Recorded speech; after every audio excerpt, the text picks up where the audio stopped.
7시 뉴스 제주에선 주요 정당 제주 선거대책위원장들과 각 후보의 제주 공약을 자세히 알아보는 연속 대담을 마련했습니다. 이 대담 순서는 후보 기호 순으로 정했는데요. 송재호 더불어민주당 제주선대위 상임총괄위원장 측에서 선대위 일정을 이유로 연기를 요청해 오면서 이 송 위원장과의 대담은 불가피하게 다음 주로 미뤄졌음을 먼저 알려드립니다. 오늘은 예정대로 허양진 국민의힘 제주선거대책위원회 도민위원장 모시고 윤석열 후보의 제주 핵심 공약을 짚어봅니다. 안녕하십니까? 예, 안녕하세요. 네. 먼저 바로 질문 여쭤볼게요. 지금 윤석열 후보가 제주 공약으로 내세운 게 고도화된 국제 관광 도시를 위해서 관광청을 신설하겠다라고 했거든요. 어떤 내용입니까? 예, 우리 국민의힘의 윤석열 후보의 네. 핵심 공약 중에 하나가 관광청 신설입니다. 네. 예, 관광청은 중앙정부의 문화체육관광부 산하에 있는 그 관광국을 네. 그리고 그 여러 부서에 10여 개 부서에 분산되어 있는 관광 업무를 모아서 관광청이라는 외청을 이제 별도로 만들고 네. 국장급에서 차관급의 그 수장을 중심으로 해서 관광 정책을 일관성이 있고 전문성이 있게 추진해 나가겠다 하는 그런 구상이고요. 네. 그 관광청을 한국관광의 일본지라고 할 수 있는 제주에 배치해서 네. 한국관광 전체를 컨트롤 타워 역할을 이제 맡기겠다는 그런 구상입니다. 한마디로 국을 청으로 좀 승격시켜서 그걸 또 제주에 두겠다라는 것 같은데, 근데 어떻게 보면 지금 제주에는 제주 관광공사가 있고 우리나라 관광 또 업무는 또 한국관광공사가 담당하고 있지 않습니까? 예. 어떻게 보면 좀 역할이 중복될 수 있다라는 우려도 있을 것 같거든요. 전혀 중복되지 않습니다. 왜냐하면 네. 지금도 관광국이 있는 것을 더 키우는 건데 현재도 국가관광 정책을 수립하고 예산을 확보하고 그걸 배분하고 뭐 이런 역할은 이제 중앙정부가 하고요. 만들어진 정책에 따른 관광 진흥 사업을 추진하거나 한국 관광 마케팅을 하는 것은 한국관광공사. 그리고 제주관광공사는 제주특별자치도 도지사나 아니면 그 밑에 있는 관광국이 만든 정책이나 사업을 가지고 네. 이제 실제로 현장에서 사업 진흥을 하거나 마케팅 활동을 하는 것이 제주관광공사입니다. 그렇다면은 컨트롤 타워로서의 관광 정책을 수립하고 예산을 확보하고 그것을 또 배분하고 조정하는 역할은 청이 하고 관광공사나 한국관광공사나 제주관광공사는 그 위치에 맞게 사업을 진행하는 역할을 맡게 되면 전혀 서로 협력 관계가 되는 거죠. 아, 그렇군요. 그럼 이제 관광청을 제주에 그러니까 관광국을 청으로 승격시켜서 제주에 둔다면 이름은 한국관광청으로 되겠네요. 그러니까 제주만을 위한 청은 아니다라는 거죠. 그렇죠. 한국 중앙정부 기관이 됩니다. 그러면 일종의 정부 기관을 어떤 지방으로 이전하는 효과를 그렇죠. 좀 불러올 수 있는. 예. 그렇군요. 그럼 이제 또 다음 질문으로 예. 어떻게 보면 이 제주에서 가장 큰 현안 중에 하나인데요. 제2공항 관련해 가지고 국책 사업이지 않습니까? 지금 제주 제2공항에 대해서 조속 착공을 지금 공약으로 내걸었거든요. 어떤 내용이죠? 예, 아시겠지만은 지금 공항은 이제 오래전부터 추진이 돼 왔고, 그러니까 제2공항이 가는 부지가 성산읍에 입지를 어느 정도 결정이 됐고 최종 확정면만 지금 안 된 그런 상태였습니다. 그런데 우리 지금 현재 제주공항이 상당히 수용 영역의 한계에 부딪혔고 포화 상태고 그러다 보니까 그 항공 안전 문제가 이제 발생할 수 있고 또 우리 앞으로 제주 관광이라든지 물류 문제라든지 이런 것들이 고품질화, 고품격화 되어 가는 그 시대이기 때문에 빠른 시일에 제2공항이 만들어져야 된다. 그런 입장에서 조속히 제2공항을 추진하겠다고 하는 것이 저희 당의 공약입니다. 네, 하나 이제 또 도민들께서 걱정하시는 거는 지금 제2공항 문제가 많은 갈등이 좀 있었지 않습니까? 그래서 이 갈등을 어떻게 해결하겠다라는 그게 제일 중요할 것 같거든요. 여전히 반대 목소리가 있기 때문에 이것들은 어떻게 해결하실까요? 물론 이제 반대 목소리가 있습니다. 그러나 지난번에 이제 작년 2월에 도민 여론조사를 했지 않습니까? 그렇죠. 그때 제주도 전체의 의견은 반대가 한 3% 정도 높았습니다. 그래서 오차 범위 내에 있었고요.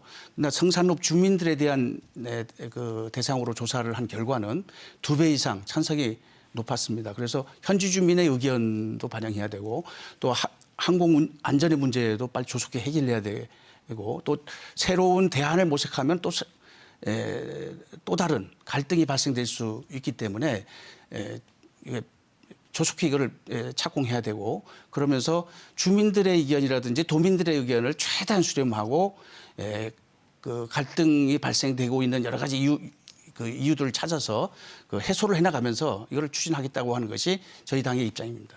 아까 그 이공항 여론조사 말씀하셨는데 솔직히 그거를 놓고서도 어떻게 해석하느냐에 따라서도 좀 도민들이 좀 많은 또 고민이 있으신 것 같기도 한 또 상황이고 또 어찌됐건 지금은 제2공항이 전략환경영향평가에서 지금 보완 용역을 거치고 있는 상태인데 이런 것들은 좀 어떻게 될까요?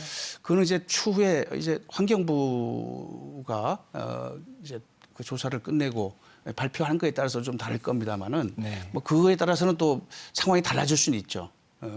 뭐 그거를 우리가 완전히 무시할 수는 없는 거기 때문에 그러나 우리가 윤석열 후보가 당선되고 정부를 책임지게 되면 나름대로 거기에 대한 여러 가지 대안들을 마련해 나가겠습니다. 그리고 그 지금 반대 주민들을 설득하는 지금 과정들이 남아 있을 텐데 합당한 지원을 이끌어내고 도민 합의를 이끌어내겠다라고 작년 10월 제주 지역 경선 토론회 당시에 윤석열 후보가 얘기했었는데 이 내용 좀 어떻습니까? 그 일단은 지금 성산 입지 지역 주민들 부근에 있는 반대 주민들을 설득하기 위해서 그 지역에 에어시티 지구를 조성한다든지 또 항공 물류 단지를 조성한다든지 새로운 제주 특성을 감안한 그 복합 공항 도시를 조성하는 방안도 우리가 공약으로 세우고 있고요. 그리고 거기에 공항에 들어서면 제주 공항공사를 설립해서 건설과 운영에 참여케 하고 또 그 지역 주민을 우선적으로 고용을 할 수 있도록 하면서 운영 수익을 또 지역에 환원시키는 그런 노력들도 해나갈 생각입니다. 일종의 어떤 동부 지역 공항을 통해서 지역 균형 발전도 꾀하겠다는 어떤 전략. 당연히 균형 발전도 상당히 중요한 요소 중에 하나입니다. 네, 알겠습니다. 다음 질문 이어가서 지금 제주 이 공항뿐만 아니라 신항만 건설도 공약으로 내걸었거든요. 이 내용은 어떻습니까? 신항만 건설은 이미 문재인 정부에서도 공약으로 내걸었고요. 국가항만 계획에도 들어있고. 그냥 제2차 신항만 건설 기본 계획에도 다 포함이 돼 있고 또 민주당도 공약으로 지금 내세우고 있습니다만은 전혀 진척이 안 됐습니다. 지금 문재인 정권에서. 그래도 이것이 워낙 중요한 요소이기 때문에 저희 당에서도 이번에 새롭게 공약으로 포함을 시켰습니다. 이 좀 세부 내용을 보면 2040년 동북아 크루즈 모항 꿈을 실현하기 위해서 인프라 확충을 하겠다라고 했는데 한마디로 크루즈 모항을 지금 하겠다 제주에서. 근데 오래전부터 부산에서도 크루즈 모항을 하겠다라고 얘기를 계속 해왔거든요. 어떻게 보면 이 한반도라는 전 세계 속에 좀 작은 나라 속에 크루즈 모항이 2개가 된다는 게 좀 쉽지 않을 것 같기도 하고 중복 투자 우려도 좀 있을 것 같은데 어떻습니까? 중복 투자 우려는 저희들은 없다고 봅니다. 제주도 입장에서는. 일단은 앞으로 이제 크루즈 관광의 미래가 그렇게 밝지 않다는 평가가 있습니다. 그래서 저희들은 크루즈 모항으로서의 역할은 하되 크루즈 선석을 좀 줄여서 컨테이너 항만을 또 추가하는 공약을 냈습니다. 이번 공약에. 그래서 항만 물류 단지를 조성하고 어떤 배후 도시, 해양 경제 도시를 만드는 안을 더 추가로 냈고요. 그다음에 컨테이너 항 기능만 가는 것이 아니라 크루즈 모항으로서의 기능도 그대로 유지를 합니다. 그런데 부산보다는 제주가 지리 환경적으로 상당히 유리한 위치에 있고 그러니까 항로를 볼 때 부산이 이제 위로 올라가서 내려갈 때 상당한 시간적인 문제 또는 그 경비 문제가 들어가기 때문에 우리가 경쟁력이 있다. 그러나 단지 중국 중심의 지금 크루즈 그 모객 활동이 또 항로가 이거를 이제 다변화하고 다각화하는 노력이 또 곁들여져야 된다고 저희를 보고 있습니다. 어찌됐건 물류를 좀 더 더해서 이제 해결하겠다라는 것이죠. 그럼 이제 4.3에 관해서 좀 여쭤볼 텐데 저희가 윤석열 후보 캠프 쪽에 이 제주 공약을 물어봤거든요. 질문지를 보내서 물어봤을 때 최우선 공약 뭘로 할 거냐 했더니 4.3의 완전한 해결을 내세웠어요. 그만큼 좀 많이 중점적으로 하겠다는 뜻인 것 같은데 어떤 내용들이 담겨 있습니까? 4.3의 완전한 해결은 희생자나 유족들이 이제는 그만해도 된다고 할 때까지 우리가 해결해 나가야 되는 과제라고 생각합니다. 네.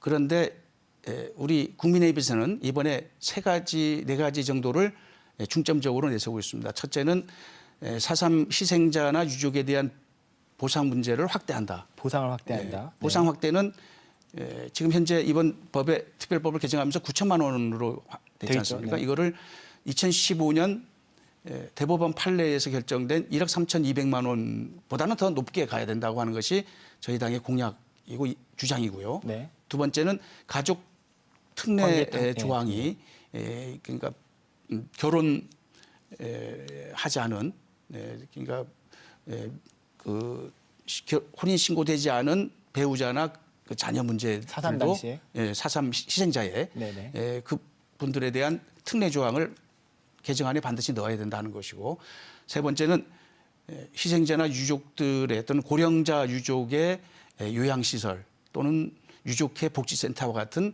복지 증진 사업을 더 강화해 나가겠다 하는 이런 것들을 이제 이번에 4.3 해결에 공약으로 내걸고 있습니다. 또 이번에 윤석열 후보의 공약 중에서 좀 제가 눈에 띄었던 것 중 하나는 쓰레기 처리 걱정 없는 섬 제주를 만들겠다라고 했거든요. 어떤 내용입니까? 쓰레기 걱정 없는 섬 만드는 거는 뭐 우리 제주도의 가장 중요한 현안 중에 하나 아니겠습니까? 이미 지금 2030 계획도 나와 있는 거고. 예, 네. 그리고 민주당도 뭐 거의 유사한 공약을 내걸어서 앞으로 뭐 지속적으로 쓰레기 문제 또 하수 처리 문제 이거는 반드시 꾸준하게 해결해 나가야 될 문제입니다.